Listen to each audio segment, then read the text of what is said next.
하나님 말씀 보시겠습니다. 하나님 말씀은 빌립보서 3장 7절부터 14절까지의 말씀. 하나님 말씀은 빌립보서 4장 7절부터 14절까지의 말씀입니다. 여러분들 교재를 참조하시면 되겠습니다. 네, 찾으셨으면 제가 봉독하겠습니다. 그러나 무엇이든지 내게 유익하던 것을 내가 그리스도를 위하여 다 해로 여길 뿐더러 또한 모든 것을 해로 여김은 내 주 그리스도 예수를 아는 지식이 가장 고상하기 때문이라. 내가 그를 위하여 모든 것을 잃어버리고 배설물로 여김은 그리스도를 얻고 그 안에서 발견되려 함이니 내가 가진 의의는 율법에서 난 것이 아니요 오직 그리스도를 믿음으로 말미암은 것이니 곧 믿음으로 하나님께로부터 난 의의라. 내가 그리스도와 그 부활의 권능과 그 고난의 참여함을 알고자 하여 그의 죽으심을 본받아 어떻게 해서든지 죽은 자 가운데서 부활에 이르려 하노니 내가 이미 얻었다 함도 아니요 온전히 이루었다 함도 아니라 오직 내가 그리스도 예수께 잡힌 바 된 그것을 잡으려고 달려가노라. 형제들아, 나는 아직 내가 잡은 줄로 여기지 아니하고 오직 한 일 즉 뒤에 있는 것은 잊어버리고 앞에 있는 것을 잡으려고 표대를 향하여 그리스도 예수 안에서 하나님이 위에서 부르신 부르심의 상을 위하여 달려가노라. 아멘. 이 시간은 기독론 세 번째 강의가 되었습니다. 그리스도의 온전한 순종과 의라는 제목을 가지고 하나님 말씀 증거하도록 하겠습니다. 그리스도의 온전한 순종과 의. 기독교 신앙생활에 대해서 우리가 좀 명확하게 이해해야 될 필요성이 있습니다. 사람들은 신앙생활이 도대체 뭔지, 그리고 기독교의 신앙생활이 이방 종교의 신앙생활과 과연 근본적으로 어떤 차이가 있는지를 잘 인지를 못하는 경향성이 있습니다. 많은 사람들이 기독교를 잘못 이해하는 것 중에 하나가 뭐냐면 예수를 믿으면 그 자리에서 구원이 완성됐다고 생각하는 경향이 있습니다. 이게 무슨 얘기냐면 예수 믿고 천당 가는 것, 그것이 구원의 전부라고 생각한다는 얘기입니다. 그래서 사람들은 주로 관심이 뭐냐면 그래서 내가 천국 가느냐 천국 가지 못하느냐라고 하는 소위 결과론적인 부분에 대한 관심을 갖습니다. 근데 제가 자주 말씀드리는 것처럼 기독교 신앙은 결과론적이기보다는 과정론적입니다. 그 과정이 올바르면 여러분 결과에 도달하게 되어 있죠. 그렇지 않습니까? 예를 들어서 내가 타게 될 올바른 전철을 타면 내가 그 목적지에 도달하게 되는 겁니다. 근데 문제가 상당수의 많은 사람들이 과정에 관심이 없습니다. 그리고 그냥 우리는 결과에만 관심을 가지면서 나의 과정이 정상적인지 비정상적인지 옳은지 그른지에 대해서는 전혀 점검하려 들지 않습니다. 기독교 신앙을 이렇게 규정합시다. 기독교 신앙이라는 것은 천국에 가는 것에 초점이 맞춰져 있는 것이 아니라 천국을 이루는 것에 초점을 맞추고 있다고 생각하셔야만 합니다. 자, 우리는 제가 방금 여러분들하고 같이 기도하자고 얘기했던 것처럼 예수를 믿고 나서 우리에게 과연 어떤 변화가 나타났습니까? 자, 여러분들은 정말 냉철하게 여러분들 자신을 한번 점검해보고 뒤돌아보시기 바랍니다. 내가 예수를 믿었다고 했을 땐 예수를 믿고 난 이후에 나는 복의 근원으로 살게 되는가? 그리고 나는 죽어가는 영혼들, 고통받는 영혼들, 눈물 흘리는 영혼들, 그런 영혼들을 향해서 나는 어떻게 그들에게 나를 희생해서라도 그들에게 복이 돼줄 수 있을까라고 하는 고민을 하게 되었습니까? 오늘날 기독교가 가지고 있는 가장 차가움과 냉정함의 문제는 거기에 있습니다. 예수를 믿는다고 하는데도 불구하고 하나님의 아픔을 느끼지 못하고 형제의 아픔을 느끼지 못합니다. 우리는 여전히 이기적이고 우리는 여전히 자기만족적이고 우리는 여전히 달라진 것이 아무것도 없습니다. 우리가 달라졌다고 생각하는 것은 자, 그래, 그러니까 나는 천국 가게 됐다는 거야 라는 것밖에는 우리는 관심이 없습니다. 이기적이죠. 근데 과연 예수님이 그걸만을 위해서 우리가 천국 가게 하는 것만을 위해서 오셨을까 하는 문제입니다. 오늘 우리가 이 기독론의 이 부분에서 다뤄야 될 부분이 그것입니다. 천국에 가는 것은 은혜입니다. 천국 갑니다. 근데 누구나 천국 가는 것은 아닙니다. 어떤 사람이 천국을 갑니다. 근데 그 천국 가는 어떤 사람이란 어떤 사람입니까? 그는 복의 근원이 되는 사람입니다. 제가 예수를 믿고 나서 나타난 굉장히 큰 변화가 그거였거든요. 이기적이었거든요. 그리고 이웃의 고통에 대해서 무감각했던. 근데 그 무감각함이 오히려 당연하다고 생각을 했습니다. 근데 예수를 믿고 난 다음에 왜 나는 저 사람이 눈물을 흘리면 내가 왜 아파해야 되고 왜 저 사람을 내가 도와줘야 된다는 생각을 하는지 그게 제가 이해가 잘 되지 않았습니다. 근데 저는 그런 것 같아요. 목회자를 떠나서 모든 성도들에게 있어서 은혜 받음이 그것으로 나타나야 되는 것이 아닌가라는 생각이 듭니다. 우리는 천국을 가게 되면 모든 사람들이 다 동일하게 취급받을 것이다라고 생각을 하지 않습니까? 성경 전체를 가만히 이렇게 종합해 본다면 하나님의 공의로우신 속성을 염두에 둘 때 저는 천국에 가면 모든 사람들이 동일하게 취급받을 것 같이 보이지는 않습니다. 이 땅에서 하나님의 나라와 영광 위에 더 많이 봉사하고 헌신하고 희생한 사람들이 아마도 하나님께서 더 그들에게 어떤 더 큰 상급이 뭔가 있을 거라고 생각합니다. 그걸 물질적이라고 생각하지 마십시오. 제가 보는 관점에서는 변화됨의 차이가 아닐까라는 생각이 듭니다. 더 영광스러운 변화, 더 하나님의 형상에 더 참여한 그 변화가 그에게 주어지는 더 큰 복이 아닐까 하는 생각입니다. 아무튼 성경이 가르치는 구원이라는 것은 이미 시작된 것이며 영원한 천국은 이 땅에서 시작된 구원이 비로소 완성되는 것입니다. 이게 구원입니다. 구원은 시작된 것이지 완성된 것이 아닙니다. 여러분들 그것을 감지하고 있느냐는 겁니다. 내가 예수를 믿고 나서 주님, 제가 주님을 믿고 난 이후에 저는 구원이 시작됐습니다. 근데 그 구원의 시작이 놀랍게도 나 하나만의 구원의 시작이 아니라 확장성의 구원의 시작이라는 겁니다. 하나님, 나 구원받았습니다. 주변에 어쨌든 저는 구원받아서 할렐루야입니다. 그게 아닙니다. 하나님, 나 구원받았습니다. 그리고 내 주변이 저로 인해서 구원받기 시작합니다. 어두운 곳이 저로 인해서 밝아지기 시작했습니다. 썩었던 곳이 저로 인해서 새살이 돋기 시작을 했습니다. 하나님께서 우리에게 구원을 주시는 목적은 그거거든요. 그냥 우리 하나 지옥 가는 것이 안타까워서가 아니라 너로 인해서 네가 희생해서 이웃에게 복의 근원이 되라는 겁니다. 그것이 사도 바울이 얘기하는 구원의 개념이에요. 우리가 로마서 지금 4절까지밖에 못 나갔지만 1장 4절 로마서를 계속 나가면 사도 바울이 로마서를 통해서 얘기하는 것이 뭐냐면 나의 구원은 이방인들의 구원을 위한 것이고 나의 구원은 이방인들의 비참함 때문에 나를 구원하셨다고 얘기하는 것입니다. 구원은요, 나로 인해서 확장되는 것을 통해 나의 구원을 확신할 수 있게 되는 것입니다. 구원은 시작된 겁니다. 그리고 우리는 그 구원이 자라고 있고 그 구원이 확장되고 있는 것을 통해서 나는 구원을 받았구나라고 하는 것을 그렇게 확신할 수 있게 되는 것입니다. 그것이 천주교와 우리 기독교가 얘기하는 구원의 차이입니다. 그런데 여러분, 어떤 사람이 이렇습니다. 여러분, 그런 사람들 많이 있잖아요. 난 구원의 확신이 있습니다. 난 틀림없이 천국 갑니다. 근데 가는 곳마다 문제를 일으켜요. 가는 곳마다 사람들에게 파괴를 합니다. 그 사람이 가는 곳마다 재앙이 일어납니다. 여러분, 과연 그런 상태를 구원이라고 얘기할 수 있을까요? 여러분들 그냥 상식적으로 생각하세요. 상식적으로. 안 믿는 사람들이 오늘날 기독교인들을 굉장히 혐오스럽게 생각하는 것이 뭐냐면 예수 믿는다는 것들은 도대체 세상을 더 망가뜨려 놓고 있다는 겁니다. 그 사람들이 정치에 가면 정치계를 변화시키고 거룩하게 만들어내고 도덕적으로 만들어야 되는데 그 사람들이 가는 곳마다 정치계가 망가지고 교육계가 망가지고 중요한 역할을 하는 데서 기독교인들이 왜 차별금지법 같은 데도 찬성을 해주고 아무런 제동장치도 못해. 그 사람들은 이렇게 얘기합니다. 저도 차별금지법 막아야 된다는 건 동의하죠. 그런데 왜 못합니까? 라고 얘기합니다. 그럼 목사님, 정치를 잘 모르셔서 그런데요, 정치 생명이 끝날까 봐 그래요. 그럼 불신자들하고 무슨 차이가 있어요? 여러분, 우리가 에스더서에서 뭐라고 얘기합니까? 에스더서에서 에스더가 목숨이 왔다 갔다 하는 상황에서 모르드게가 뭐라고 얘기합니까? 너 모르는 척 하지 마 그러잖아요. 예.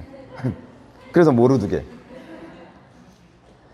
너 지금 이 민족이 죽느냐 사느냐 하는 상황에서 너 모르는 척 하지 마. 이때를 위해서 네가 그 자리에 있는 것 아니겠느냐. 여러분, 그게 그리스도인이거든요. 그게 그리스도인. 근데 꼭 그럴 때, 그 결정적인 순간 때마다 어쩔 수 없었어요 라고 얘기를 한단 말이에요. 하나님께 통하겠냔 말이에요. 모르드게에게 통하겠냔 말이에요. 안 통해요. 상식적으로도 안 통해요. 우리는 오히려 그때 그 죽어야 될 그 자리에 우리가 있어야 된다고 생각하고 그것 때문에 주님께서 그 자리에 세웠다고 왜 생각을 안 하냔 말이죠. 왜 오늘날 기독교는 이 대한민국 역사에 별 유익을 끼치지 못합니까? 그것은 구원이 뭔지를 몰라서 그러는 거예요. 구원이 뭔지. 결정적인 순간마다 좋은 역할을 끼치지 못하는 그런 사람들 어떻게 구원이라고 얘기할 수 있냔 말이에요. 우리는 그렇게 생각합니다. 살만한 교회, 좋은 교회, 편안한 교회, 내가 고민하지도 않아도 되는 교회를 찾아다닙니다. 그렇죠? 그래서 뭐라고 얘기해요? 아, 여기서 나는 이제 고민하지 않고 신앙생활 해야지. 과연 그럴까요? 제가 전도사 생활을 제가 한 7년 정도 하면서 저도 가졌던 고민이 그겁니다. 전 진짜 부교육자 생활 제대로 된 데서 해본 적이 없어요. 가면은 야, 왜 교회라고 했나? 진짜 이상한 교회 굉장히 많았거든요. 제가 언젠가도 얘기했었죠. 부천에는 모 교회. 제가 그 지역 제가 가봤더니 그 교회 없어진 것 같더라고요. 근데 거기서 제가 딱 부임해 갔더니 그게 안수리 사님이 그런 거예요. 우리 목사님 굉장히 신령하시고 굉장히 놀랍대요. 왜요? 그랬더니 되게 이 꽃병에 뚜껑을 닫아놓고서 꽃에 할렐루야 그런 꽃이 그 안에서 막 춤을 춘대요. 내가 어떤 표정을 해야 되는가 옳은지 이게 굉장히 난감하더라고요. 아니 그거하고 성령의 역사하고 무슨 관계가 있지? 굉장히 신령하시대요. 그래서 대략 난감해서 네. 그 속으로 주여 왜 이곳입니까? 네. 아니 왜 저는 왜 맨날 이런 곳이? 그것도 어떤 교회 갔더니 그 교회는 교회가 맨날 난장판을 맨날 싸움박질. 어느 정도냐면 주일날 예배 마치고 장로님이 전도사님 멱살 잡고 야 이 새끼 하는 그런 교회. 주여 왜 저는 이런 교회만 갑니까? 아니 진짜 이게 상식적으로 별로 상식적이지 않은 교회들만 계속 가는 거예요. 그래서 제가 주님 앞에 주님 왜 저를 이런 곳에 보내셨습니까? 라고 제가 주님께 질문을 던졌더니 주님께 제 마음속에 주시는 감동이 뭐냐 하면 그래서 널 보낸 거야. 이해가 가십니까?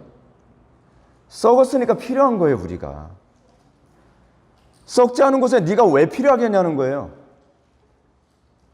우리는요 그래서 구원받은 거예요. 우리는 그래서 창조된 거예요. 근데 우리는 어느 곳에 가려고 합니까? 썩지 않은 곳에 있길 원하고 신경 쓰지 않을 곳에 있길 원하고 그리고 착한 사람들 사이에 있길 원하고 문제 없는 교회 가기를 원하죠. 여러분 그거는 성경적인 사고방식이 아닙니다. 예수님께서 왜 이 땅에 오셨죠? 문제가 있어서 오신 거예요. 하나님께서 왜 선교사들을 그 살벌한 곳에 보내시죠? 문제가 있어서 보내신 거죠. 하나님께서 왜 여러분들을 구원하셨죠? 왜 사도 바울을 구원하셨죠? 이방인들이 문제가 있으니까. 그거구나. 그게 구원을 주신 이유예요. 구원을 주신 목적이죠. 호강하고 편리하고 이제는 죽어도 천국 갈 일 있으니까 이제 걱정 끊어라. 그런 차원에서 우리를 구원하신 게 아니라는 거죠. 사고방식 자체가 기독교인들은 거기서부터 차이가 있죠. 자, 7절부터 9절 말씀을 먼저 보겠습니다. 그러나 무엇이든지 내게 유익하던 것을 내가 그리스도를 위하여 다 해로 여길 뿐더러 또한 모든 것을 해로 여김은 내 주 그리스도 예수를 아는 지식이 가장 고상하기 때문이라. 내가 그를 위하여 모든 것을 잃어버리고 배설물로 여김은 그리스도를 얻고 그 안에서 발견되려 함이니 내가 가진 의는 율법에서 난 것이 아니요 오직 그리스도를 믿는 믿음으로 말미암은 것이니 곧 믿음으로 하나님께로부터 난 의라. 오늘 본문에서 사도 바울은 빌립보 교회를 향해서 이렇게 얘기합니다. 무엇이든지 내게 유익하던 것을 내가 그리스도를 위하여 다 해로 여길 뿐더러 또한 모든 것을 해로 여김을 말하고 있습니다. 예수를 믿고 나서 바울에게 나타난 게 뭡니까? 예수 믿고 나서 바울에게 나타난 변화가 무엇입니까? 여러분 예수 믿고 나서 바울에게 나타난 변화가 우리에게도 나타나야 되는 겁니까? 아니면 나타나지 않아도 되는 겁니까? 저 이것부터 묻고 싶습니다. 나타나야죠. 바울에게 나타났던 변화가 나에게 나타나지 않아도 된다고 생각하는 건 잘못된 생각입니다. 부흥 강사들이요 교인들을 다 망쳐놨습니다. 뭐라고 망쳐놨는지 아세요? 그거야 사도들이니까 그렇게 살지 우리가 어떻게 이렇게 살아. 자기가 그렇게 못 사니까 자기에게 그런 성령의 은혜가 없으니까 그걸 그런 식으로 합리화시키면서 다른 영혼들까지도 다 망가뜨리는 거예요. 아니요 그렇게 가르치질 않아요. 성경이 그렇게 가르치질 않아요. 성경이. 그리고 또 전 부흥 강사들이 이런 얘기까지 하는 거 들어봤습니다. 예수님이 그렇게 살았다고 해서 우리가 어떻게 이렇게 살아. 여러분 우리 예수님처럼 못 살죠. 예수님처럼 못 살아요. 맞아요. 근데 예수님처럼 못 살기 때문에 구원받지 못한 인간들인 거예요. 구원받으면 우리에게 나타나는 현상이 뭐냐는 거죠. 그리스도를 따르게 되는 거죠. 예수님처럼 산다는 것은 천사처럼 산다는 얘기가 아니에요. 제가 말씀드리는 건. 그리스도를 따르는 삶, 그리스도를 닮은 삶, 그리스도의 향기가 나타나는 삶을 얘기하는 거잖아요. 근데 그리스도처럼 안 살아도 돼. 믿음으로 구원받는 거지만 행위로 구원받는 것인가? 여러분들 교회로 돌아가셔서 부흥 강사 초청하지 말라 그러세요. 그런 부흥 강사 때문에 영혼들 다 망가뜨리고 신학이 다 망가집니다. 사도 바울은 예수 믿고 나서 그에게 뭐라고 얘기합니까? 나는 이 세상 살아가면서 무엇이든지 나에게 유익하던 것을 다 해로 여기기 시작했다. 고민해야 돼요. 나는 그러고 있는가? 우리 세상 사람들과 똑같이 살아가면서 천국 갈 생각만 하잖아요. 그러니까 얼마나 이기적입니까? 아무것도 손해 안 보려고 해요. 아무것도 자기는 희생 안 하려고 해요. 그래서 우리는 어떻습니까? 우리는 요즘에 교인들이 교회 찾아 산말리 굉장히 많이 하는데, 교회를 찾는 이유가, 제가 이제 그런 인터뷰를 합니다. 교회를 도대체, 사람들이 저한테 전화 많이 해요. 목사님, 정말 요즘 교회가 너무 썩어서, 속으로, 지는 안 썩었나? 네. 교회가 너무 썩어서 제가 교회를 옮기려고 합니다. 목사님, 어떤 교회가 좋을까요? 그래서 제가 이런 얘기를 합니다. 성도님, 어떤 교회를 갈 것인가는 어떤 교회를 하나님께서 당신의 필요로 할 것인가를 고민하십시오. 나를 필요로 하는 교회를 찾아가는 것이지 내가 필요한 교회를 찾아가는 게 아니에요. 우리는 사고방식이 어쩌면 이렇게 정반대로 잘 돌아가는지 오토매틱으로 해요. 그렇잖아요. 여러분, 우리는 어느 지역을 선교지로 갑니까? 나를 필요로 하는 곳을 선교지로 가야 되는 것 아닙니까? 우리가 예수 믿고 나서 우리는 선교자로 부름받은 거잖아요. 선교사로. 그럼 나를 필요로 하는 곳으로 가서 그것을 내가 희생할 생각을 해야 되는데, 내가 필요한 곳을 가요. 선교지를. 그렇지, 내가 유학 공부하고 내가 좀 편하게 살고 내가 어쩌자면, 그래, 미국이 좋겠다, 뭐 영국이 좋겠다. 미얀마는 일단은 좀 더러워. 미얀마는 일단 빼고, 뭐 이 나라는 좀 후지니까 그래, 후진국 빼고, 이 나라는 뭐가 위험하니까 빼고, 여기는 정치적 안정이 안 됐으니까 빼고 하면, 그러면 우리에게 왜 생명을 주셨냔 말이에요. 우리에게 왜 구원을 주셨냔 말이에요. 오늘날 교인들이 교회를 선택하는 사고방식부터 틀렸어요. 제가 은혜 받고 나서 저에게 나타났던 특징 중에 하나가 겁니다. 어느 교회를 딱 갑니다. 그럼 그 다음부터 제가 고민하는 건 왜 부르셨을까? 첫 번째 그거. 그리고 나는 여기서 어떤 도움을 줘야 될 것인가에 관한 고민. 저는 그게 너무 잘 보여요. 이것도 해야 될 것 같고 저것도 해야 될 것 같고. 제가 청년부 사역했던 교회에 있었잖아요.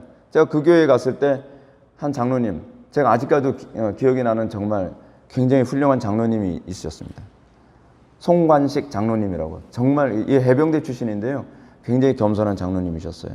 그 송관식 장로님이, 제가 마을버스에서 딱 그 당시엔 전 자가용이 없었고 운전도 못했으니까 마을버스에서 딱 내려서 딱 가다가 그 장로님을 한 50m인가 100m 전방에서 딱 마주쳤습니다. 그 장로님이 저를 딱 보시자마자 90도로 인사하세요. 그 당시에 전 30살이었는데 그분은 은퇴 장로님이시고 저보다 한 2배는 넘게 사신 분이 저한테 90도로 인사를 하시는 거예요. 그러다 오시더니 두 손으로 손을 딱 잡고 저보고 그러시는 거예요. 전사님, 우리 교회 오래오래 있으십시오. 그런 거예요. 왜요? 그랬더니 저는요, 이 나이 되도록 많은 전도사님들, 부교육자들을 봤는데 전도사님처럼 이렇게 부지런하게 뛰는 사람 처음 봤대요. 아니, 전임도 아닌 양반이, 저는 파트타임이었거든요. 청년부 하나만 하면 그만인 파트타임인데 월, 화, 수, 목, 금, 토, 주일 계속 출근했거든요. 제가 출근했는데 교회에서 출근해서 출근한 것이 아니라 전 제가 봤을 때 해야 될 일이 너무 많은 거예요. 기도회도 해야 될 것 같고, 성경 공부도 좀 해줘야 될 것 같고, 뭐도 해야 될 것 같고, 뭐도 해야 될 것 같고, 뭐 해야 될 것 같다 생각이 드니까 어떻게 하다 보니까 매일 출근하게 되는 거예요. 매일. 근데 성도들이 저를 안 보는 줄 알았는데 그 장로님은 저를 계속 보고 있었던 거예요. 전 그 당시에 교회에서 굉장히 미움받고 있는 상황이었는데, 야, 저 전도사는 되게 부지런하다. 근데 부지런하려고 해서 부지런한 것이 아니라 제 눈에는 일이 보이는 거예요. 이걸 위해서 하나님께 나를 부르셨나 보구나. 그게 전 정말 마음에 안 드는 교회였거든요. 진짜 마음에 안 드는 교회였어요. 맨날 핍박당하고 막 협박받고 교회에서 협박받아요. 예. 근데 그게 보이는 게 신기한 거예요. 근데 제가 요즘 이 시대 교인들 보면은 그게 안 보여요. 그냥 내가 필요로 하는 교회. 이 교회는 애들 교육을 위한 이런 프로그램이 있으니까 저 교회를 갈까? 이 교회는 보니까 뭐 독서 훈련도 뭐 시켜주는 게, 이 교회는 영어 예배가 있다니까 이 교회 보니까. 구원이 그런 목적으로 주어진 게 아니거든요. 우리에게 생명을 받았으면 생명이 없는 곳에 어떻게 하든지 생명을 확산시키라고 우리를 부른 것인데, 그러니까 소금이 가득한 곳에 내가 소금으로 가겠다는 거예요. 밝은 곳에 난 있고 싶다는 거예요. 바울은 뭐라고 얘기합니까? 나 이제껏 내가 좋아하던 것, 내가 유익하다고 생각하던 것 다 해로 여겼다. 이 표현을 연속해서 2번이나 사용하고 있습니다. 강조죠, 강조. 그러나 해로 여길 뿐더러 또한 그것을 다 해로 여김이라. 문법적으로 굉장히 어색하고 문장적으로 별로 깔끔하지 않은 표현. 근데 왜 이런 표현을 사용하는가? 그만큼 나는 오로지 그리스도만을 최고의 가치로 여기기 시작했다는 거죠. 배설물로 여겼다는 거예요. 7절과 8절에서 3번이나 연속해서 사용한 단어, 여김이라는 단어는 여기더라. 이 여김에 해당하는 헬라어는 이 헤게마이, 이 완료 중간태거든요. 이 헤게마이가 무슨 얘기냐면 과거에 해로 여겼을 뿐만 아니라 현재도 여전히 해로 여기고 그에 대한 확신이 예나 지금이나 계속 지속되고 있다라는 표현이에요. 그래 내가 여기노라. 과거에 구원받을 때만 해로 여겼던 것이야. 나 구원받을 때 저거 해가 되는데 라고 여긴 것이 아니라 구원받은 이후에도 여전히 그게 나에게 해가 된다고 생각을 해서 그것과 대척점 상태에서 살아가고 있는 모습을 보여주고 있습니다. 그리스도를 아는 사람에게 나타나는 특징이죠. 시간이 지나면서 점차 자신에게 유익했던 모든 것을 해로 여기는 게 점점 늘어나. 우리는 어떻습니까? 우리는 예수 믿고 나서 이게 해가 된다고 하는 걸 쓰레기통처럼 더 많이 주워 담기 바쁘잖아요. 돈 욕심도 좋고 명예도 좋고 성공도 좋고 모두 좋고 쓰레기통처럼 계속 주워 담기 바쁜데, 바울은 오히려 이것을 다 해로 여기고 그리스도만 얻기 위해서 하나씩 다 버렸다는 거예요. 바울이 다 버린 걸 우리는 얼씨구 하면서 다 끌어안는 거예요. 너무 차이가 크죠? 왜냐하면 이쪽은 그리스도인이고 이쪽은 그리스도인이 아니기 때문에 그런 거예요. 그러면 왜 해로 여겼을까요? 바울은 3가지로 말합니다. 왜 3가지로 얘기했을까요? 4가지는 좀 표현이 안 좋으니까. 예. 그건 농담이고. 3가지. 예.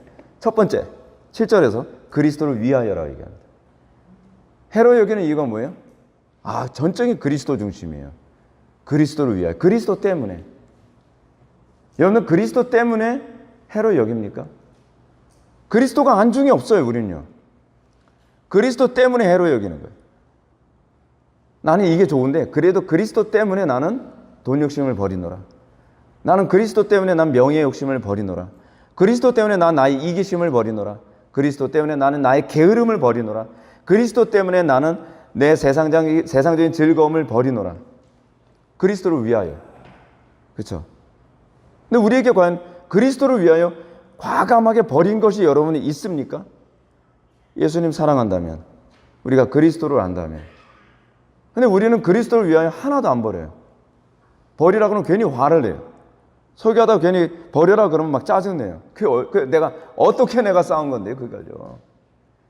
내가 저 명예 얻기 위해서 내가 얼마나 많은 노력을 했고, 내가 저 성공을 얻기 위해서 내가 얼마나 애를 썼고, 내가 이 사업을 일으키기 위해서 내가 얼마나 애를 썼는데 그걸 그리스도를 위해서 버리라고요?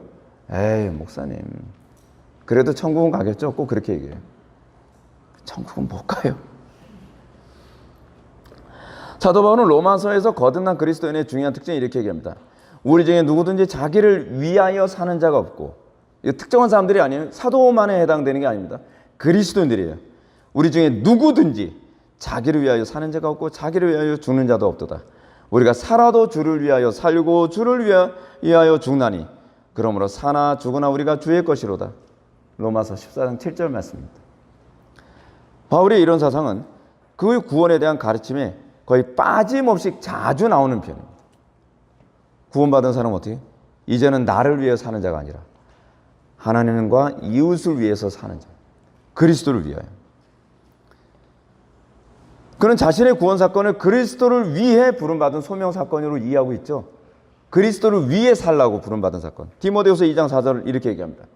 병사로 복무하는 자는 자기 생활에 얽매이는 자가 하나도 없나니 이는 병사는 못 입한다. 즉 그리스도를 기쁘게 하려 합니다. 우리는 어떤 존재예요? 그리스도를 기쁘게 하기 위해서 살아가는 거죠. 병사로 모집한, 징집되어진 우리는 그를 위하여 살도록 우리는 부름받은 거예요. 그를 위하여 살도록 부름받은 우리는 어떻게 해요? 나의 시기심, 명예, 질투심, 그거 다 포기해야죠. 다 포기해야 돼요. 제가 목회 생활하면서 교회에서 제일 골치 아픈 게 뭐냐면 당을 짓는 거예요. 당이 짓는 거예요. 사람들은요, 이 명예심이 얼마나 강한지 꼭 자기 중심으로 사람들을 끌어모으는 걸 굉장히 좋아해요. 굉장히 좋아해요. 20년 동안 제가 수도 없이 봤어요. 제가 다른 데만 한눈 팔면 이쪽에서 당을 줘요. 또 한눈 팔면 저쪽에서 또 당을 줘요. 당을 지고 나서 나갈 때 한꺼번에 같이 패키지로 나가요. 성경에서 끊임없이 당 짓지 말라고 하는데 그렇게 왜요? 그리스도를 기쁘시게 하거나 이웃을 기쁘게 하는 것보다 항상 나를 기쁘게 하는 게 너무 좋거든요. 너무 좋은 거예요. 그래서 사도 바울은 그리스도를 위하여 산다라는 이 표현을 이런 말로 사용했습니다. 난 그리스도의 종이다. 그게 종의 특징이죠. 종은 그 존재만을 위해서 사는 존재입니다. 사랑하는 성도 여러분, 이것이 구원을 받은 성도들에게 반드시 기대해야 될 사고의 변화입니다. 없어도 되는 게 아닙니다. 우리는 그리스도를 위하여 살도록 부름받은 존재이고 그리고 이웃을 위하여 살도록 부름받은 존재입니다. 정말로 그리스도의 대속의 은총으로 구원을 얻었다면 바울의 가르침처럼 살아도 주를 위하여 살고, 과장법 아닙니다. 살아도 주를 위하여 살고 죽어도 주를 위하여 죽나니 사나 죽으나 우리가 주의 것이로다. 우리가 이게 당연한 것이 여겨져야죠. 요즘엔 별로 당연하지 않습니다. 그거야 목사님이나 그렇게 사시는 거지, 뭐 특별한 사람이나 그렇게 사는 것이지 그렇지 않아요. 성경은 그렇게 가르치고 있잖아요. 구원받은 사람, 그리스도로부터 생명을 빚진 자라고 한다면, 영생을 받은 사람이라고 한다면 당연히 그렇게 살아야 된다라고 얘기하는 겁니다. 그래서 구원은요, 단순히 지옥 갈 사람 천국 가게 된 사건이 아니라니까요. 구원이란 사나 죽으나 주를 위해 살게 되어지는 본성의 변화의 사건이에요. 우리는 본성적으로 이기적이거든요. 두 번째로 사도 바울이 이렇게 자신에게 유익하던 모든 것을 해로 여긴 이유는요, 8절 하반부에 언급된 것처럼 내 주 그리스도 예수를 아는 짓이 가장 고상하기 때문이라고 합니다. 왜 그리스도를 위하여 모든 걸 해로 여길까요? 모든 걸 다 배설물처럼 여길까요? 그것은 이게 가장 고상하니까. 이게 가장 고상하니까. 마태복음 13장에 보게 되면은 하나님 나라의 7가지 비유가 나오는데요. 그 7가지 비유 중에 쌍둥이 비유가 있습니다. 맨 마지막에 나오는 밭에 감추인 보화 비유와 진주 비유. 근데 밭에 감추인 보화 비유와 진주 비유의 특징이 뭐냐면 그 보화의 가치를 알게 돼서 자기의 모든 재산을 팔아 그 밭을 사요. 그 자기의 모든 재산을 팔아 그 진주를 얻어요.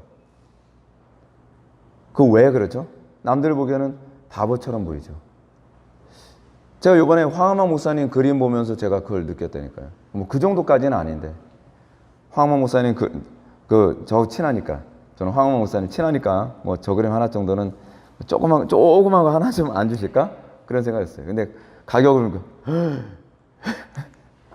이렇게 얘기하면 안 되겠구나. 별로 사이즈 크지도 않는데 한 요만한 건데 밑에 1,000,000원. 내가 제대로 봤나? 동그라미가 맞나? 네. 근데 제가 그림의 가치를 조금씩 알게 되니까, 그분이 얼마나 힘들게 그림을 그린지 알고 나니까, 그 그림 안에 있는 그분의 그 사고, 신앙, 이것이 스며들어지는 것을 제가 감지하기 시작을 하니까, 저거 1,000,000원이 비싼 게 아니구나. 그러니까 우리는 사실은 진주의 가치를 모르니까 그 진주를, 자기의 재산을 모두 다 팔아 진주를 사는 사람이 납득이 안 가는데, 진주의 가치를 아는 사람은 그거 할만하다라고 생각을 하는 거죠. 우리 예수 믿는다는 게 뭐죠? 예수님의 가치를 알게 된 거예요. 별것도 아닌 거 가지고서 예수님을 쉽게 팔아먹는 그런 존재들이 아니에요. 그건 가치를 모르는 거죠. 어려움이 있을 때마다 제가 느끼는 게 그거라니까요. 저 사람은 그리스도의 가치를 모르는 사람이구나. 한국교회에서 비대면 예배에 쉽게 예배를 포기했잖아요. 그 예배 가치를 몰라서 그러는 거거든요. 가치를 몰라서 그래요. 예수를 믿는 것이 가장 고상한 겁니다. 그게 말로만이 아니라 진짜로 가장 고상하다고 한다면, 이제까지 나에게 유익하던 걸 다 해로 여기고 그리고 그것을 포기하게 되겠죠.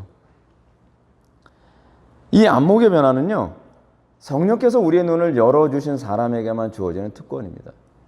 우리는 교회에서 안에서 보게 되면은 그리스도를 위해서 생명을 버리고, 그리스도를 위해서 재산을 버리고, 그리스도를 위해서 명예를 버리고, 그리스도를 위해서 그 좋던 인간관계의 권력을 다 포기하는 거 보면, 야, 신앙 대단하다. 신앙이 대단한 게 아니라요, 그 사람은 안목이 열려서 그렇습니다. 그래서 그것을 해로 여기는 겁니다. 이 권력 때문에 내가 그리스도를 얻는 것이 해가 된다면, 그리스도 버리지 뭐. 내가 예를 들어서 돈벌이를, 주일에 돈벌이가 이제 잘 되는데 이것 때문에 내가 그리스도를 얻는 것이 해를 입는다면, 까짓거 주일날 장사 안 하면 좀 어때? 그러면서 오히려 이걸 해로 여길 줄 아는 거예요. 이걸 해로 여길 줄 알아야 돼요. 이걸요. 근데 우리는 그리스도가 해로 여겨져요. 이거 그리스도 때문에 내가 돈을 못 벌어. 그리스도 때문에 내가 성공을 못해. 내가 출세를 못해. 우리 작은아버지 같은 경우에도 그리스도 때문에 이 진급이 안 돼요. 진급이. 왜? 주일 성수한다 그러니까. 주일날 안 나오니까 진급을 안 시켜줘요. 근데 여러분, 그게 우리에게 영광이거든요. 근데 우리는 뭐예요?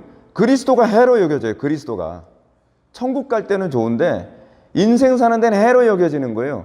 저 그리스도 때문에 말이야, 돈 버는 데 지장 있고, 저 그리스도 때문에 인간관계 어렵고, 저 그리스도 때문에 사회생활하는데 적응하기 어렵고, 저 그리스도 때문에 말이야 내가 성공하고 출세하는데 지장이 있어. 그거는 그리스도인이 아닙니다.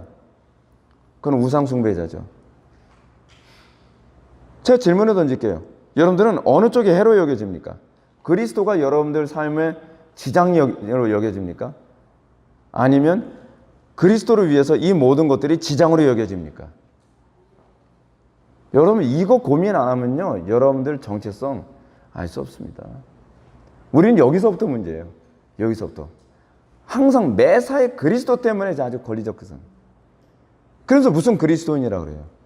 바울의 사고와 정반대잖아요. 바울의 사고와.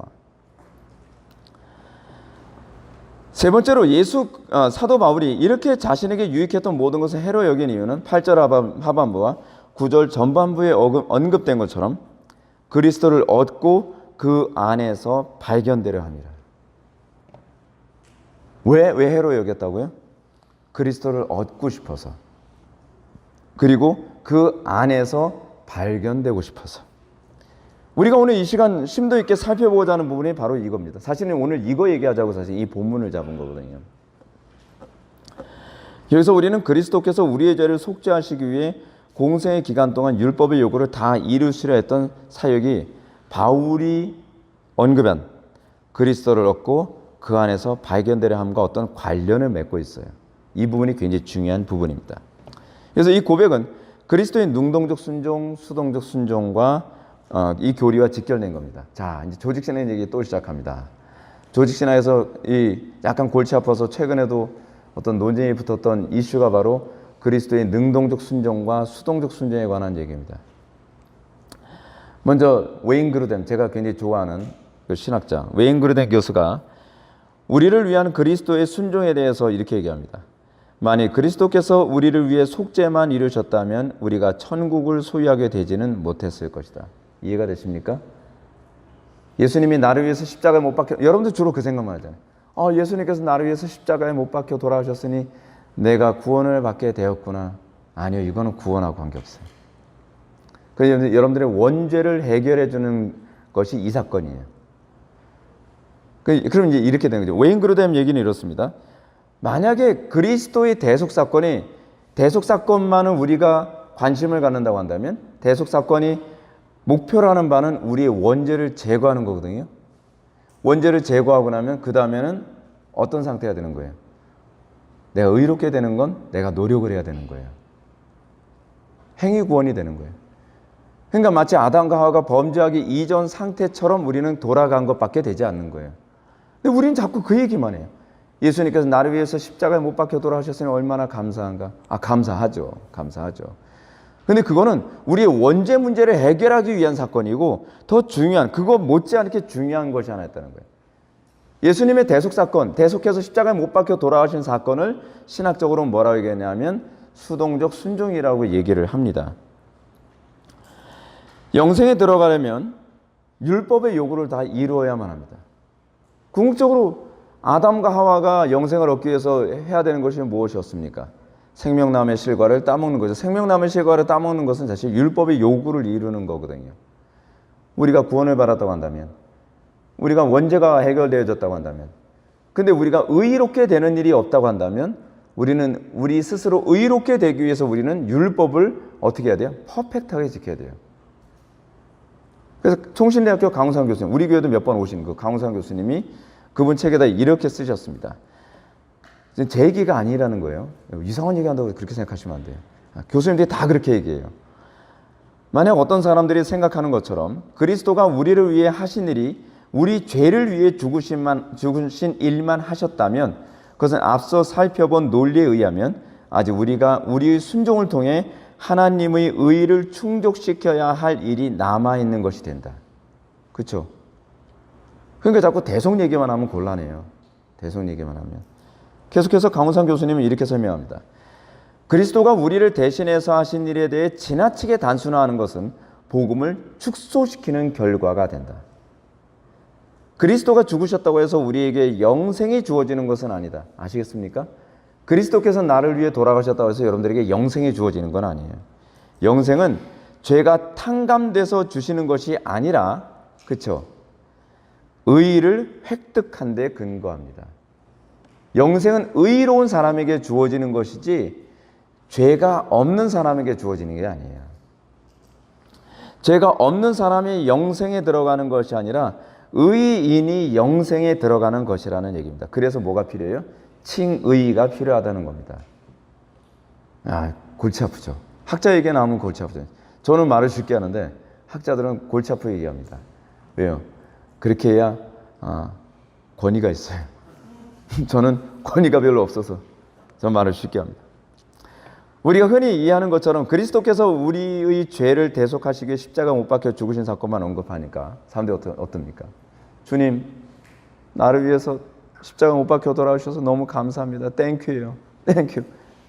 근데 이제는 내 죄가 속죄함을 받았으니 이제는 난 천국은 따다놓은 당상이군요. 근데 그게 아니에요. 그게 아니에요. 그래서 잘못 배우면 큰일 난다는 겁니다. 잘못 배우면 이상해지는 거예요.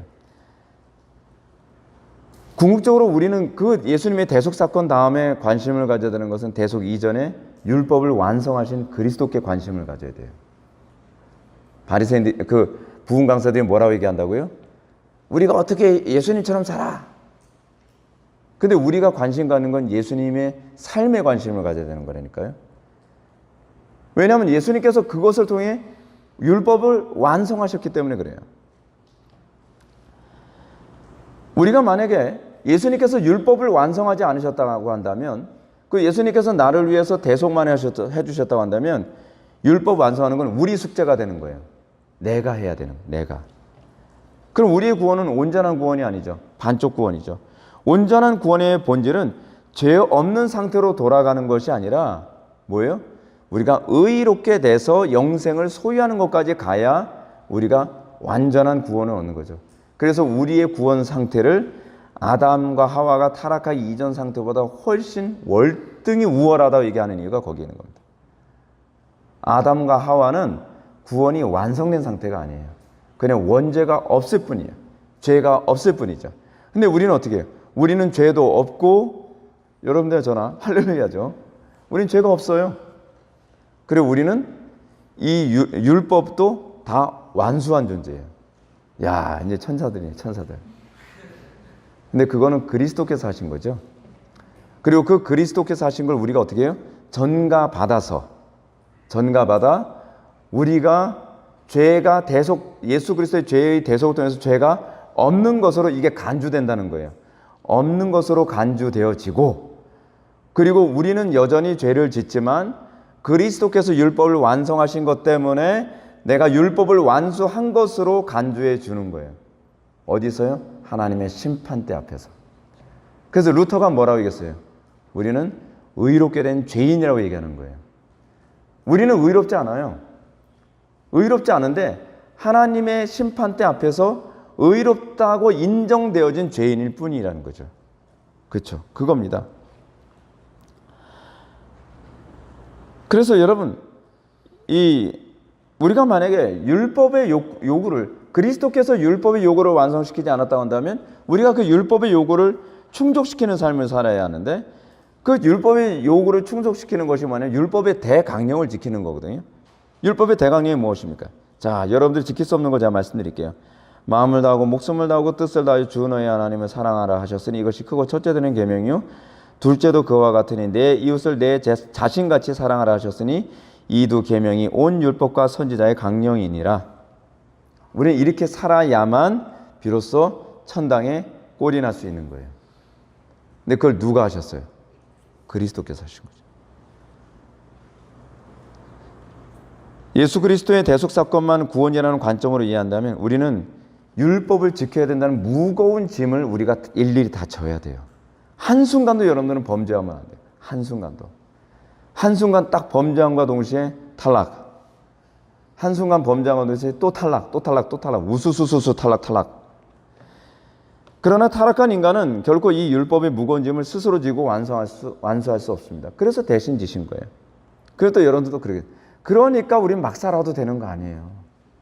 아이고, 그 얘기가 아니라니까요. 그리스도께서 이 세상에 오신 것은 마지막 아담으로서 십자가에서 우리의 죄를 대속하기 위해 죽으셨을 뿐만 아니라 우리가 지켜야 할 율법의 요구를 예수님이 다 복종하셨어요. 그러므로 바울이 로마서에서 그리스도를 하나님의 의라면서 성도는 이 하나님의 의를 통해 믿음으로 믿음에 이르게 한다라고 가르칩니다. 그렇습니다. 우리 주님은 죄인들이 단순히 예수 믿고 죄 용서 받는 것만이 아니라 하나님의 의를 이루는 사람들이 되도록 하신 겁니다. 자, 하나님의 의를 이루도록 하는 거예요. 예수님께서 완성하시는데 우리도 하나님의 의를 이루는 일에 참여하게 하는 거예요. 웨인그루뎀이 얘기합니다. 그리스도께서는 우리를 위한 의를 이루시기 위하여 하나님께 완전한 순종의 삶을 살아야 했습니다. 우리 때문에 완전한 순종의 삶을 산 것인 거예요. 지금 여러분들 제가 잘 이해 안 되더라도 제가 막 나가는 이유가 있습니다. 지금 이해가 되면 제가 할 얘기 다 끝난 거기 때문에 그래요. 근데 여기서 여러분들 굉장히 고민을 해야 돼요. 그래서 제가 제 설교의 특징이 뭐냐면 여러분들 자꾸 왜 목사님이 저 부분을 자꾸 얘기하는 거지? 그래서 뭘 어쩌자는 거야? 전 여러분들이 그 질문을 하길 바라는 거예요. 웨인그루뎀이 이렇게 얘기합니다. 그는 우리를 대신해서 전생애를 통해 율법에 순종하셔야 했고 그렇게 함으로써 그의 완전한 순종의 공로가 우리의 것이 될 수 있었다. 그의 고난과 죽으심을 수동적 순종이라 하는 반면 그것은 그리스도의 능동적 순종이라 부른다. 다 아는 얘기, 그 비스무리한 얘기. 그렇죠. 그리스도의 공로가 우리의 공로가 된다는 그 뻔한 얘기 아니에요. 근데 뻔한 얘기가 아니라니까. 이게 조직신학의 교리를 제대로 소화하지 않고 이 정도로만 이해하는 사람들이 맨날 그 정도로가 나오는 거예요.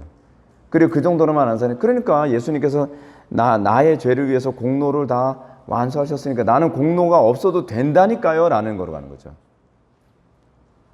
이제 여기서부터 이제 우리가 생각해 볼 문제가 이겁니다. 그것은 우리의 의가 되시기 위해 그리스도께서 행하신 수동적 순종과 능동적 순종이 무엇인가 하는 것입니다. 이것은 우리가 의롭다 칭함을 받을 수 있는 논리적 근거가 되는 그리스도의 복종을 말하죠. 칭의는 예수 그리스도의 대속의 은총에 근거를 두는 것이 아닙니다. 그리스도께서 우리가 해야 할 수동적 순종과 능동적 순종을 다 이루신 것에 근거하죠. 자, 이런 순종이 옳다고 인정받은 사건이 뭡니까? 부활이죠. 부활. 예수님이 부활하셨어요. 예수님이 부활하신 건 대속의 은총에 관한 부활이 아니라 이제껏 예수님의 공생의 삶 전체가 죄가 없다. 율법을 다 이루셨다라고 하는 거죠. 근데 이것이 우리에게 나타나야 된다는 거예요. 이것이요. 예수 믿는다는 것에 대해서 이렇게 제가 규정을 할게요. 예수 믿는다는 건 뭔지 아십니까? 이제는 내가 사는 것이 아니요 내 안에 그리스도께서 사시는 거예요. 여러분 어떻습니까? 내가 보기에도 그렇고 남들이 보기에도 그렇고 여러분들은 내 힘으로 사는 것 같습니까? 아니면 그리스도께서 내 안에서 사시기 때문에 이 삶이 가능하다고 생각합니까? 그것이 바울이 얘기하는 그리스도 안에서 내가 발견되게 하려 함이라요. 그리스도 안에서 내가 계속적으로 발견됩니까? 여러분, 그리스도인들이 이거 고민을 안 해요. 그리스도 안에서 내가 발견이 안 돼요. 마귀 안에서 자꾸 발견된다니까. 그러니까 예수님께서 뭐라 하니까 네 애미 애비는 마귀다 이 자식아 그러잖아요. 예수님께서. 예. 왜냐하면 그리스도 안에서 발견이 안 되니까 그런 거예요. 안 믿는 사람들이 봐도 기독교인들이 그리스도 안에서 발견이 안 돼요. 근데 어디서 나온 용기인지 구원의 확신은 있다고 자꾸 얘기하는 거죠. 다시 본문으로 돌아갑시다. 우리 시선을 돌리는 아까 제가 방금 말씀드린 것, 그리스도 안에서 발견되는 것, 바울이 그토록 소원한 것, 바울이 그토록 소원한 것, 그리고 그렇다면 여러분들도 그토록 소원처럼 여겨야 되는 게 뭐예요? 내가 그리스도 안에서 발견되길 원합니다. 여러분들 속에 성령님이 계신다면 여러분들이 그것이 여러분들의 소원이 돼야죠. 내가 그리스도 안에서 발견되길 원합니다. 사람으로는 할 수 없고 그리스도만이 할 수 있는 그 삶과 그 영광스러움이 나에게 나타나길 바랍니다. 그거 아니에요. 근데 이것이 어떻게 그리스도 안에서 발견되는가? 그리스도의 능동적 순종과 수동적 순종 안에서 발견되어지는 거예요. 이게 바로 바울이 얘기하는 그리스도 안에서 발견되어지는 거예요. 그리스도의 그 능동적 순종과 수동적 순종이 신기하게 나의 삶에서 나오기 시작하는 거예요. 어떻게 이게 가능하지? 어떻게 나에게 이런 삶이 나오는 것이지? 우리는 내 스스로 놀랄 때 우리는 뭘 발견해요? 이건 나에게서 나온 것이 아니다라는 걸 발견해야 되는 거죠. 그것이 바로 그리스도 안에서 발견되어지는 거예요. 교회 안에서 교회가 그토록 영광스럽게 보였던 이유가 뭐냐면 자연인들이 봤을 때 어떻게 저 사람들은 저렇게 살지? 그럼 그리스도 안에서 발견되어져서 그래요. 순교를 당하고 있는 그 상황에서도 그 공포와 두려움에 휩싸여야 되는데 두려워하지 아니하고 그들이 의연하게 그 순교를 당하는 모습이 의아한 거죠. 아니 네로 같은 경우는요, 기독교인들을 학살하는데 기독교인들이 막 사자한테 물어뜯겨서 목이 잘려 나가서 머리만 뒹구고 있는데 그 내려가서 머리를 들춰보면 얼굴이 환하게 웃으면서 죽고 있는 거예요. 이해가 안 되는 거죠. 이해가. 아니 어떻게 기독교인들은 도대체 어떻게 이게 가능하냐는 거예요. 근데 그것이 그리스도 안에서 발견됐기 때문에 그것이 신비예요. 그것이 신비적 연합이죠. 오늘날 기독교가 그렇게 신비롭게 보입니까? 저는 개인적으로 우리 교회가 신비로운 교회가 되길 바라요. 사람들이 우리 교회 와서 그 소리가 안 나오면 우리 교회도 끝났구나라고 저는 생각을 하게 되는 게 뭐냐면 이 교회는 어떻게 이게 가능하죠? 저는 불가능하다 생각하면 그러면 불가능하게 가능하면 하나님께서 영광 받으시겠네 라는 도전을 받게 돼요. 그게 사도 바울이 얘기하는 그리스도 안에서 발견되려 함이라. 우리는 왜 그런 것에 대한 도전을 안 받죠? 우리는 왜 그런 것에 도전을 안 받습니까? 사실 우리 교회 안에서 애들하고 같이 예배하는 거예요. 다른 목사님들이 다 그 불가능해. 그러면서 심리학적으로 교육학적으로 얘기하죠. 애들이 집중은 10분 이상은 안 돼. 10분 이상 안 되면 기절시키면 되죠. 예. 근데 저는 믿어지는 거예요. 되면은 하나님께 영광이 되겠네. 되면은. 우리는 그런 도전을 가지고 살아야 되는 것 아닙니까? 제가 여러분들한테 제가 개척할 때에 관해서 제가 말씀드렸지만 제가 약간 객기를 많이 부렸잖아요. 개척하면서 간판을 안 걸고 개척을 했잖아요. 우리 교회 찾아온 사람들 고생 많이 했습니다. 몇 번 막 허당치고 그랬댔어요. 예배당이 있다고는 얘기는 들었는데 간판이 안 보이는 거예요. 앞에서 왔다 갔다 하다가 나중에 못 찾고 전화하는 거예요. 근데 거기에 예배당이 있어요. 우리 교회 예배당이. 근데 왜 안 보여죠? 그냥 위치만 알 수 있도록 조그맣게 그냥 회복의 교회 요거만 붙여놓고 거기 그 6층으로 올라오시면 거기 우리 예배당이 있는 거예요. 근데 왜 간판을 안 붙이세요? 대부분 교회들 보면 간판은 막 의리의리하게 붙이잖아요. 교회는 개척교회 인데 간판은 그 교회 건물 전체가 그 교회 것 같아요. 막 그렇게 막 간판 붙이는 데 되게 많잖아요. 막 종탑, 자기 건물도 아닌데 거기다 막 종탑 세워놓고 앞에, 옆에, 뒤에 막 다 간판 거기다 막 그 불까지 다 켜가지고서 그러면 멀리서 보면 저 건물이 다 그 교회 것 같은 거예요. 그쵸? 왜냐면 그거 보고 사람들 오라고. 근데 저는 정반대로 했잖아요. 제가 아니 카타콤 때 사람들이 뭐 교회 간판 보고 모이질 않았잖아요. 그래서 제가 생각했을 때 그런 거죠. 정말 구원받기 원하고 진리를 원하면 자기가 찾아오겠지 뭐. 찾아와서 힘들면 물어서라도 오겠지 뭐. 그렇게 시작한 교회가 이렇게 된 거예요. 사람들이 그런 거예요. 신기하네. 신기하네. 어떻게 그게 그리스도 안에서 발견되려 합니다. 사람이 할 수 없으면 하나님이 하셨다라고 얘기할 게 아니에요. 그게 영광이 되는 거죠. 우리가 사는데 관심이 그거 아닙니까? 어떻게 하든지 그리스도께서, 우리 프란시스 셰퍼가 그러잖아요. God who is there. 거기 계시며 존재하시며 또한 말씀하시는 하나님. 하나님이 지금도 존재하신다는 걸 입증하며 사는 것이 우리가 부름받은 목적이거든요. 난 사람에게 의지하지 않겠다. 오로지 하나님의 도움만을 바라보겠다. 그 기도로 하나님의 도움을 바랐더니 기적처럼 모든 일이 착착착 일어나는 거예요. 주변에서 그래요. 야, 하나님 살아계시는 것 같다. 그 소리 한번 듣기 위해서 우리가 살아가는 존재입니다. 그리스도 안에서 발견되려 함. 이 그리스도의 수동적 순종과 능동적 삶이란 무엇입니까? 예. 수동적 순종이란 그리스도의 전 생애를 통한 순환을 말합니다. 그래서 우리가 그리스도 안에서 발견되려면 의로 인하여 핍박받는 삶을 선택할 수밖에 없어요. 거기서 그리스도가 발견되는 거예요. 세상이 타락했기 때문에 하나님 말씀대로 살기 위해서는 어쩔 수 없이 고난을 당할 수밖에 없어요. 제가 여러분한테 그런 말씀을 드렸잖아요. 주님, 제가 주님 때문에 사람이 이렇습니다. 주님 때문에 제가 어려움 당했습니다. 주님 때문에 원수 많이 만들었습니다. 근데 여러분, 그게 우리에게 복입니다. 수동적 순종. 그리스도께서는 그렇게 사셨습니다. 그리스도께서는 아버지의 뜻을 따르기 위해서 원수가 될 필요 없는 사람들에게 원수가 됐습니다. 바리새인들, 사두개인들, 율법사들, 헤롯의 공격도 받고. 왜요? 예수님이 인간관계에 대해서 어리석어서 그렇습니까? 예수님이 악해서 그들하고 원수가 됐습니까? 아니죠. 세상이 악해서죠. 우리가 이 땅에서 그리스도의 수동적 순종, 의로 인하여 박해받음, 의로 인하여 고난받음에 참여함으로써 그리스도 안에서 우리가 발견되는 거죠. 그래서 바울의 삶이 그걸 뭐라 얘기합니까? 십자가를 얘기합니다. 왜 십자가 그토록 바울이 얘기하냐면 십자가 안에서 자기가 발견되죠. 그리스도 안에서 내가 발견되는 거니까요. 성도는 구원을 받음과 함께 아버지의 뜻을 이루어드리는 일에 초점을 맞추며 살게 됩니다. 아버지의 뜻을 이루는 것이 나에게 영광이 되기 때문이 아니에요. 저도 전도사 시절이나 개척 초반기 때는 그렇습니다. 그렇지, 내가 이렇게 목회를 열심히 해가지고 사람들 많이 긁으면 그래, 나 정도. 대부분 제가 이제 부교육자 생활 끝냈을 때 장로님들이 그렇게 생각했어요. 저 전도사는 아마 개척을 하면 금방 몇천 명 모일 거야. 저도 그걸 믿었어요. 그렇지, 나 같은 사람은 몇천 명 뭐. 몇천 명이면은 관리하기 힘들 텐데 그 정도 되면 한 몇 평 정도 예배당하면 될까? 저 혼자서 그런 꿈도 꾸면서 사람 많이 올까 봐 괜히 스트레스가 많이 됐어요. 제가 웃기는 얘기죠. 예. 근데 무슨 사람이 많이 오기는. 예.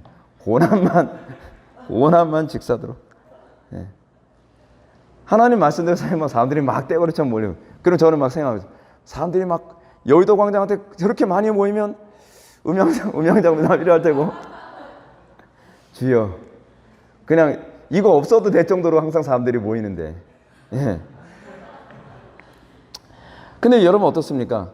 우리는 그런 식으로 그리스도를 이용해 먹기 위해서는 우리께 써요. 근데 그리스도로 인해서 내가 고난을 당한다고 한다면 좀 거슬리는 거죠. 거슬리는 거예요. 성도는요, 영광을 얻기 위해서 그리스도를 선택한 사람이 아닙니다. 그리스도를 위해서 고난을 받기 위해서 그리스도를 따르는 사람들입니다. 예수님께서 그러시죠. 아무든지 나를 따라오려거든 자기를 부인하고 자기를 십자가를 지고 나를 좇을 것이니라, 따를 것이니라. 그리스도를 따름으로써 어떻게 우리는요? 고난당해요.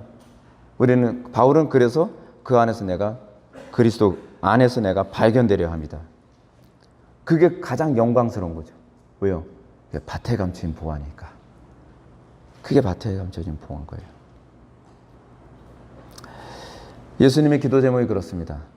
이르시되 아버지여, 만일 아버지의 뜻이거든 이 잔을 내게서 옮기시옵소서. 그러나 내 원대로 마옵시고 아버지의 원대로 되기를 원하나이다.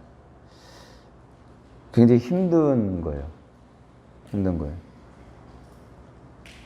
제가 목회하면서 매번 욕심이 나는 게 뭐냐면 쉽게 편하게 안락하게 목회하고 싶은 건데, 항상 하나님께서는 당신의 영광에 나타나기 위해서는 안락함을 포기하고 고난을 선택하고, 그리고 억울함을 선택하고, 그리고 손해를 선택하고, 그리고 미움을 선택하라고 계속 그걸 요구하시죠.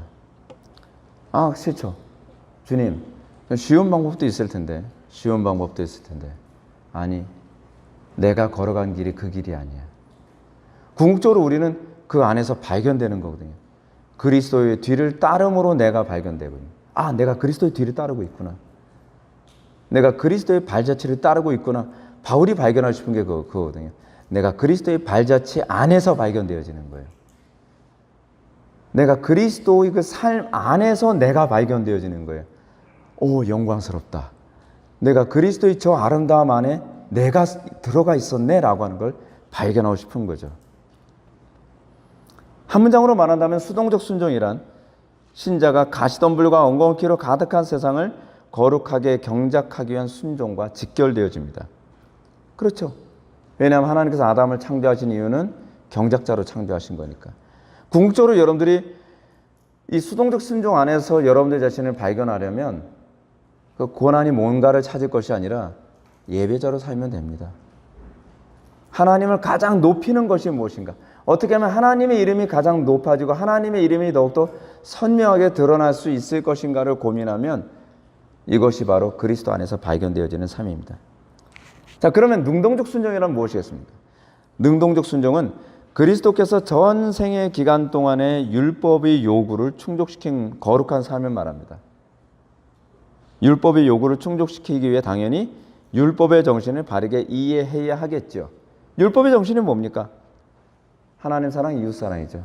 그렇죠? 그리스도 안에서 발견되어지는 또 다른 방식이 뭐냐면 끊임없이 사랑하는 삶을 살아가는 겁니다. 하나님은 어떻게 사랑합니까? 마음을 다하고 뜻을 다하고 목숨을 다하고 힘을 다하고 지혜를 다해서 사랑하는 것. 그리고 이웃을 어떻게 사랑합니까? 내 몸처럼 사랑하는 것. 살 수 있어요, 없어요? 못하죠. 우린 못해요. 왜냐하면 우리는 사랑이 털끝만큼도 없거든요. 우리는 이기심으로 충만해요. 십자가 지는 건 기대도 안 하고요. 어떻게 가능한가? 성령 안에서 가능한 거죠. 우리가 그렇게 사는 것이 아니라 그리스도와 연합해서 사는 거예요. 왜 우리가 기도할 수밖에 없습니까? 왜 기도하지 않으면 안 됩니까? 기도하지 않으면 내 힘으로는 우리가 수동적 순종이나 능동적 순종 아무것도 해낼 게 없습니다. 여러분들, 우리 그리스도께서 그분의 전생의 기간 동안에 우리에게 가장 많은 본을 보이신 게 뭔지 아십니까? 기도입니다. 습관을 조차 기도하시고, 밤이 맞도록 기도하시고, 새벽 미명에 일어나서 기도하시고. 우리는 도덕적으로 사는 것까지는 할만하다고 생각하는데 쉬지 않고 기도하는 건 못해먹을 노릇이에요. 힘들어도 기도하고, 피곤해도 기도하고, 마음 상해도 기도하고. 그렇잖아요. 제가 우리 어머니 그 기도 생활에 관해서 제가 잠깐 언급한 거예요.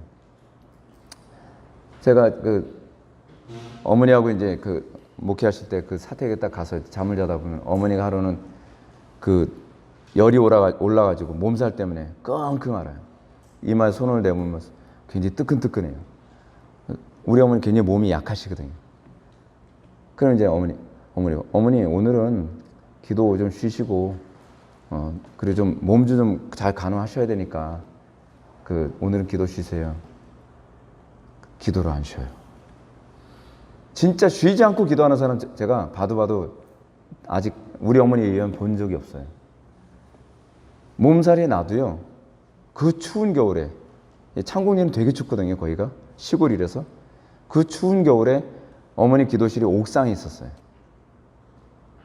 그 시베리아처럼 추운데 옥상에다가 그것도 그냥 그 판자대기 같은 거로 기도실을 그냥 만들었어요. 무슨 단열재 갖다 붙이고 그런 것도 아니에요.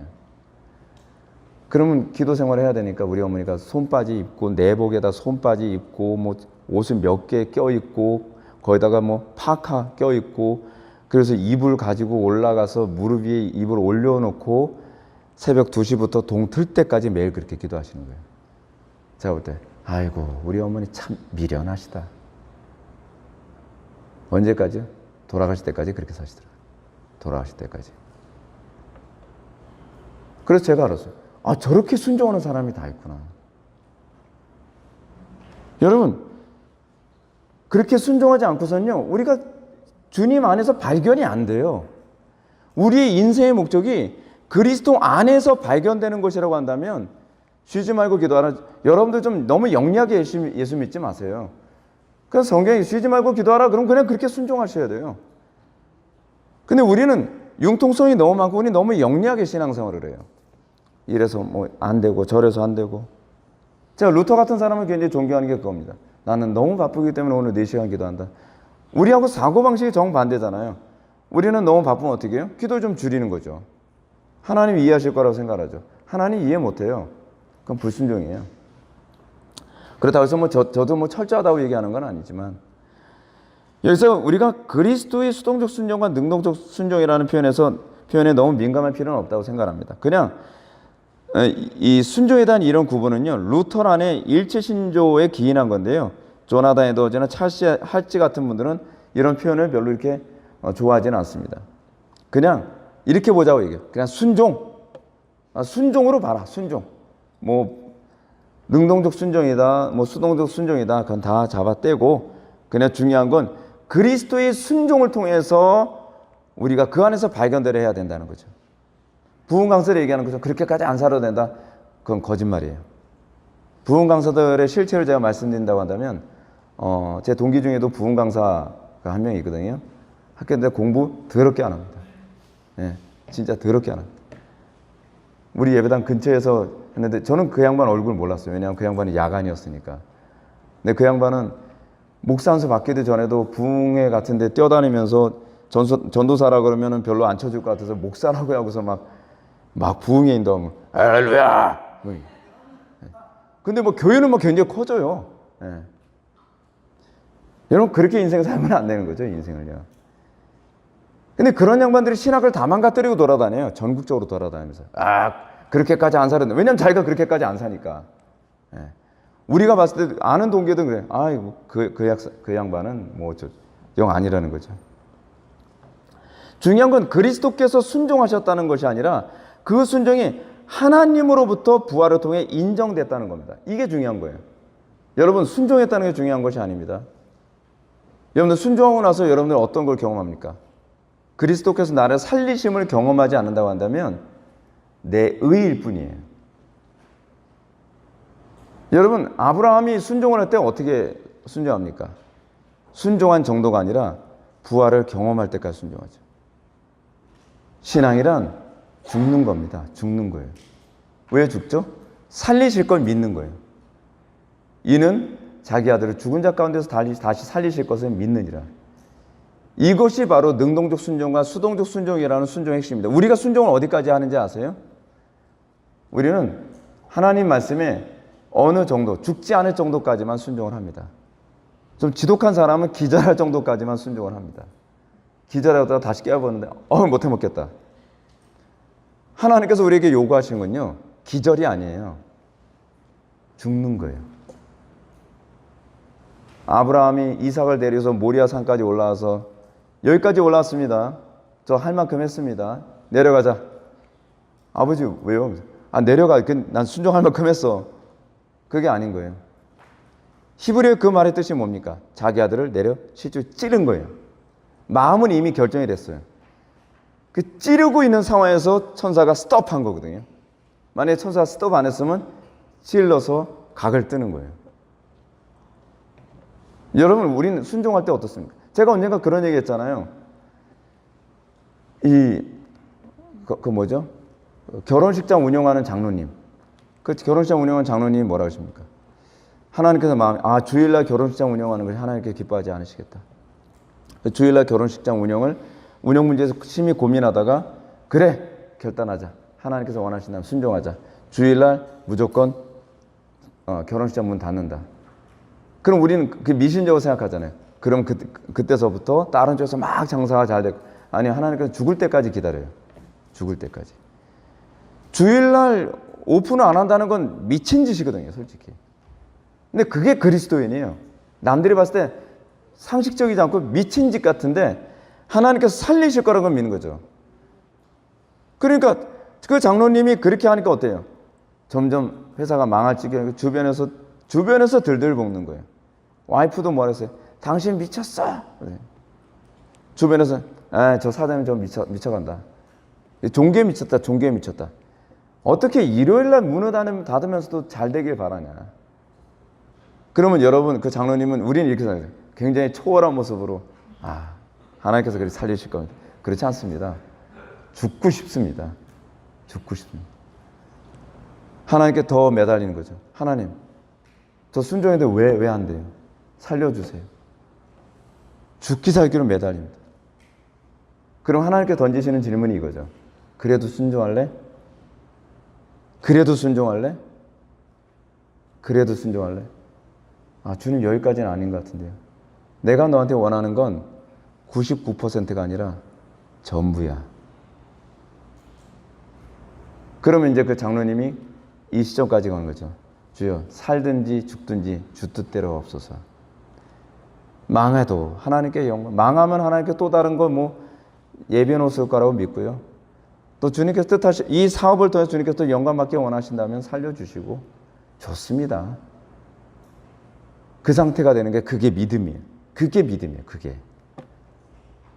그렇게 되고 나니까 그 다음부터 사업이 다시 다른 평일날 이게 회복이 되고 주일날 장사를 안 해도 사업이 정상 수입으로 들어오고 더 잘 되더라는 거죠.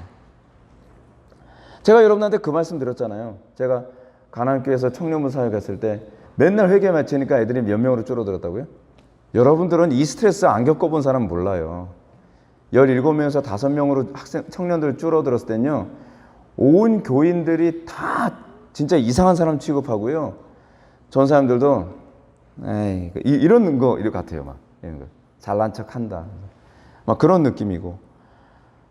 근데 하나님께서는 도와주시지도 않는 것 같고, 하나님 부흥을 주시는 거 아닙니까? 저 이러다 망합니다. 근데 저는 그때 망하면 안 되는 거였거든요. 계산적으로. 왜냐하면 저는 그 전교회에서 맨날 회개일치 그러다가 정말 참패하고서 나온 케이스였어요. 제가 목회 사역하면서 그런 적은 그때가 2번째예요. 그러니까 또다시 이렇게 해서 실패를 하게 되면 저는 이제 목회 못할 것 같더라고요. 자신이 없었어요. 자신이. 근데 진짜 목회 폐인이 돼서 다시는 회개는 무서워서 외치지 못할 것 같아요. 근데 하나님께 주님 부흥을 주십시오. 부흥을 주십시오. 아무리 기도해도 부흥을 안 주세요. 그러니까 하나님께서 저한테 던지시는 질문. 그러다가 정말 죽기 살기로 막 맨날 철회했거든요. 맨날 철회했어요. 초월하면서 주님께서 다 알아서 하실 건 저는 그렇게 안 되더라고요. 이순신 장군처럼 두려워하지 말라. 이게 전 그게 안 되더라고요. 전 진짜 죽을 것 같더라고요. 너무 무섭더라고요. 너무 무서워. 주님 살려주십시오. 그러니까 하나님께서 저한테 던지시는 질문인 거죠. 너 이 교회에서 쫓겨나더라도, 이 교회에서 망하더라도 너 순종할 수 있어? 그래도 너 끝까지 회개 외칠 수 있어? 그걸 질문을 던지십니다. 이건 각본하고 좀 다르잖아요. 이 정도 됐을 때 딱 살려줘야 뭐가 폼이 나는 거 아닙니까? 아니, 난 너한테 원하는 건 죽을 준비가 돼 있냐는 거야. 온전한 순종할 준비가 돼 있냐는 거야. 그게 하나님께서 저한테 계속 던지는 질문이었어요. 주님, 아시지만 저 여기서 이 사역에서 실패하면 저 다시는 회개 외치는 거 무서워서 못합니다. 저 영적으로 진짜 폐인 됩니다. 근데 성령께서 제 마음속에 그런 마음을 주신 거예요. 폐인이 된다고 하더라도 너 순종할 준비돼 있어? 여러분들 그거 내 힘으로 못해요. 도무지 못해요. 아멘이 안 나와요. 아멘이. 근데 그러다가 주님께서, 그 성령께서 제 마음속에 주셨어요. 주님께서 내가 목회의 폐인으로 사는 것이, 그것이 하나님께 영광이 된다면 네, 순종하겠습니다. 근데 그거는 제가 순종한 건 아니었어요. 강권적이었어요. 성령의 은혜로. 그리고 나서 그 주에 토요일부터 부흥이 일어나기 시작했어요. 그냥 죽는 거예요. 그래서 제가 그때 정확하게 알았어요. 믿음은 기절이 아니구나. 죽는구나. 죽는 거구나. 그 이후서부터 제가 계속 목회를 하면서 뭐냐면, 목회가 문을 닫더라도 난 이렇게 간다. 교인들 다 떠나도 나는 이렇게 간다. 그렇게 20년은 온 거예요. 그렇게. 근데 그렇게 20년 올 때 여러분 어떤지 아세요? 피가 바짝바짝 말라요. 바짝바짝 말라요. 근데 그렇게 오기 때문에 우리 교회 칼라가 20년이 와도 유지가 되는 거예요. 신앙이란 죽는 겁니다. 근데 중요한 건 그거죠. 죽는 것으로 끝나는 것이 아니라 거기서 어떻게 하셨다고요? 부활을 시키는 거예요. 그 부활시켰다는 것은 뭐냐면 내 믿음이 온전하다는 것에 대한 칭의예요. 우리는 거기까지 안 간단 말이에요. 주님께서 부활시키신 것을 우리가 경험해야 되거든요. 어떤 사람 사업이 완전히 망할 수도 있어요. 그래도 주님, 사업이 망하더라도 주님께서는 더 좋은 곳을 예비해 놓으실 줄 믿습니다. 그것도 주님께서 또 다른 부활을 경험하게 하시죠. 그거예요. 신앙은 끊임없이 죽고 부활하고 죽고 부활하고 죽고 부활하고의 연속이에요. 그러면서 우리가 주님을 점점 더 닮아가고 그리스도 안에서 발견되어져 가는 거죠. 이게 능동적 순종이나 수동적 순종이나 다 떠나서 하나님께서 우리에게 요구하시는 순종이죠. 여기서 우리가 핵심적으로 관심을 가져야 될 부분이 무엇입니까? 바울은 그리스도의 이 놀라운 순종, 이 생애와 죽으심이 자신에게 발견되길 바랬다는 사실입니다. 바울은 그걸 소망했어요. 우리가 소망해야 되는 부분이에요. 물론 이 순종은 바울의 의지와 노력에 의해서 나오시는 것은 아니죠. 그렇기 때문에 바울은 이 순종이 그리스도 안에서 발견되는 것이다라고 말하면서 내가 가진 의의는 율법에서 난 것이 아니요 오직 그리스도를 믿음으로 말미암은 것이니 곧 믿음으로 하나님께로부터 난 의의라 한 것입니다. 믿음으로부터 하나님께로부터 난 의의. 이것이 우리가 추구해야 될 믿음입니다. 내 힘으로 여러분 그렇게 순종 못합니다. 내 힘으로 망하는 그 순종까지 순종 안 됩니다. 못하겠다. 우리가 얼마나 끈덕진데요. 순종 안 됩니다. 근데 하나님께서는 정과 육을 십자가에 못 박아 죽으라고 얘기합니다. 내가 살려줄게. 걱정 마. 그 가운데서 우리가 그리스도 안에서 발견되어지는 거예요. 그래서 바울이 뭐라 얘기합니까? 어떻게 해서든지 죽은 자 가운데서 부활에 이르려 함이라. 이것이 우리가 전생에 동안 우리 그리스도인들의 목표로 살아가야 되는 겁니다. 그렇게 살아가면요 세상에 감당할 수가 없습니다. 죽는 걸 무서워하지 않는 군대를 어떻게 이깁니까? 기독교가 왜 이렇게 기독교인들 숫자가 이렇게 많은데도 왜 이렇게 무력한지 아십니까? 죽는 걸 다 무서워해요. 손해보는 걸 다 무서워해요. 망하는 걸 다 무서워해요. 그러니까 하나님께 순종 못하죠. 근데 사도 바울의 스피릿에 의하면 어떻습니까? 어떻게 해서든지 죽은 자 가운데서 부활에 이르려 함이라. 그래서 초대교회가 구라파를 다 변화시킨 거고요. 그래서 종교개혁 정신이 유럽 전체를 다 변화시킬 수 있었던 겁니다. 이 사람들은 죽는 걸 두려워하지 않았어요. 왜요? 부활로 나타나길 기대했기 때문에. 우리 교회가 추구해야 될 목표가 무엇입니까? 어찌하든지 죽은 자 가운데서 부활에 이르려 함. 여러분 여기에 초점 맞추면 교회에서 속삭이는 사람이 있을 수가 없습니다. 교회가 시끄러울 이유가 없습니다. 교회가 세상을 감당 못해서 막 흔들흔들 할 일 없습니다. 문제는 안 죽으니까 문제인 거예요. 안 죽으니까. 왜 안 죽은 것처럼 들리지? 안 죽으니까. 자꾸 자기가 사니까 내 이름이 나와야 되고 내 자존심이 서야 되고 내가 뭔가 좀 더 탁월하게 남들에게 주목받아야 되고 그러니까 교회가 항상 시끄럽고 항상 아수라장이고 그렇게 되는 거죠. 이런 차원에서 바울이 그리스도 안에서 발견되기 소망하는 의의는 날마다 율법의 정신에 충실한 삶을 살아가고 능동적 순종이죠. 하나님의 뜻을 이루어드리는 가운데 날마다 십자가를 지는 삶을 살아가는 부활의 영광을 맛보기를 기대했다는 것입니다. 사랑하는 성도 여러분, 제가 이번 강의를 통해서 여러분들에게 정말로 말씀드리고 싶은 것은 우리의 구원은 너무 십자가 대속에만 치우치지 말자는 겁니다. 그리스도의 그 거룩한 삶, 율법을 완수시키려고 했던 그 거룩한 삶을 우리가 같이 사모해야 된다는 겁니다. 우리가 날마다 십자가 앞에서 나는 날마다 죽노라. 이거 우리가 날마다 고백하여서 우리가 하는 게 뭡니까? 성찬 예식 하는 거잖아요. 성찬 예식. 성찬 예식이 왜 예배 뒤에 있습니까? 내가 말씀으로만 살겠습니다. 사람이 하나님에 비해서 나오는 말씀으로만 사는 거예요. 그게 성찬의 정신이잖아요. 애굽의 양식으로 살지 아니하고 이제는 하나님의 입에서 나오는 말씀으로만 살겠다라고 고백하는 것이 성찬의 정신 아닙니까? 우리에게 그 정신이 있어서 우리가 날마다 죽고 그리스도의 영광을 위해 죽고 교회의 거룩을 위해서 죽고 그리고 이웃 사랑을 위해서 죽고 날마다 우리의 정과 육을 못 받고 내 시간을 더 주님께 드리고 나의 감정을 더 주님께 드리고 나의 탐욕스러움을 더 주님께 드림으로써 그리스도를 얻고 그 안에서 발견되어지는 놀라운 역사가 나타나기를 주님의 이름으로 축원합니다. 우리 기도하고 찬양하고 같이 기도하시겠습니다. 사랑의 주님, 우리의 인생의 목적이 옛사람을 십자가에 못 박고 우리가 그리스도의 그 순종 안에서 그리스도 안에서 우리가 발견되는 삶을 살기를 원합니다. 사도 바울이 그토록 고대했던 그 삶의 목표가 우리의 인생의 목표가 되기를 원합니다. 특정한 목회자들에게만 요구되는 목표가 아니라 그리스도인이라면 모든 사람들이 추구해야 될 목표인 줄 압니다. 우리가 그 안에서 안식하고 기뻐하게 하여 주옵소서. 예수님의 거룩하신 이름으로 기도올옵나이다. 아멘.